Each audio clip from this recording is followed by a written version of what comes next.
là, on va pouvoir passer directement donc, dans la salle de fusion laser.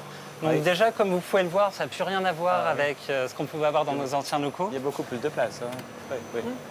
Donc là, au niveau de notre technologie, donc de microfusion laser, donc là, on est sur une machine de type Realizer. Donc le principe, comme sur les imprimantes 3D, on est sur de la fabrication en couche par couche.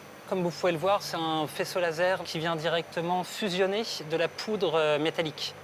Okay. Là, je vais vous montrer au niveau de la fabrication. Le produit fini. Voilà, donc ça par exemple, c'est un modèle de plaque de fusion laser.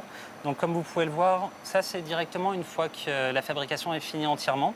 Donc on a tous nos supports de fabrication. Là on a beaucoup de bridges, on a des prothèses mobiles directement qui sont des dentiers. Et donc une fois qu'on a fini, nous on découpe les supports, on surface directement toutes les prothèses et on renvoie ça sous 24 heures à nos adhérents. Voilà. Donc ça, et qui vont mettre sur ces pièces métalliques de la...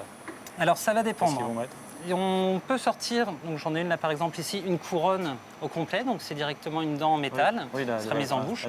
Ou sinon, eux ce qu'ils vont faire, c'est monter de la céramique en poudre pour faire en sorte que ça puisse ressembler complètement à la dent adjacente. Oui, donc il faut la peindre en céramique, voilà. Finalement. Ouais, on appelle ça stratifié, mais oui, je me doute bien. non, voilà, donc c'est le principe, ils montent de la poudre et ils cuisent ça pour faire en sorte que ça ressemble réellement à une vraie dent. À une vraie dent, d'accord. Le fritage, c'est pas le fait de le polir, non, c'est le fait de le cuire. Voilà, le fritage, c'est vraiment une cuisson, c'est pour resolidifier justement toute la matière, la rendre dure. Aujourd'hui, on a un volume concernant tous nos laboratoires qui va pouvoir permettre d'investir dans une machine d'usinage. Donc je voulais voir un petit peu ensemble quels sont les types de prêts que vous pouvez proposer au niveau de la coopérative. Vous avez évalué le montant que pourraient apporter les laboratoires? Pas pour l'instant. Non. Pas pour l'instant. Voilà, vous savez qu'il y a des possibilités, mais... Voilà, c'est pour ça aussi qu'on se voit aujourd'hui, c'est pour pouvoir en discuter, voir un petit peu ce que vous pouvez proposer derrière ça. Et moi, je fais mon rapport au niveau des adhérents. Je ferai un mailing au complet à tout le monde. Je déposerai ça aussi sur le forum pour qu'on puisse tous en discuter et voir un petit peu le volume. Parce que bon, je ne vous cache pas que c'est aussi un des problèmes au niveau de la coopérative. C'est-à-dire que quand on souhaite faire tout ce qui est recherche et développement, ce qui demande quand même beaucoup de l'argent, c'est dur de demander toujours qu'à ses adhérents.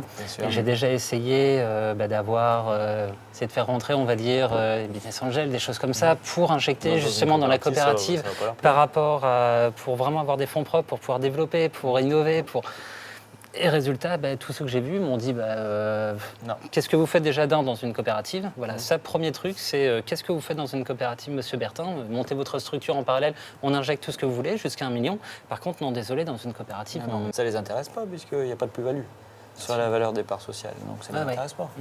Ils vont rentrer pour 1 et ils vont sortir pour 1. Donc, l'idée, ça peut être un apport partiel par les adhérents, donc des laboratoires adhérents, on est bien d'accord. Oui, complètement.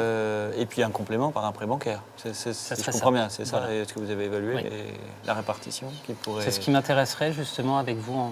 Non, mais vous avez évalué le montant que pourrait apporter...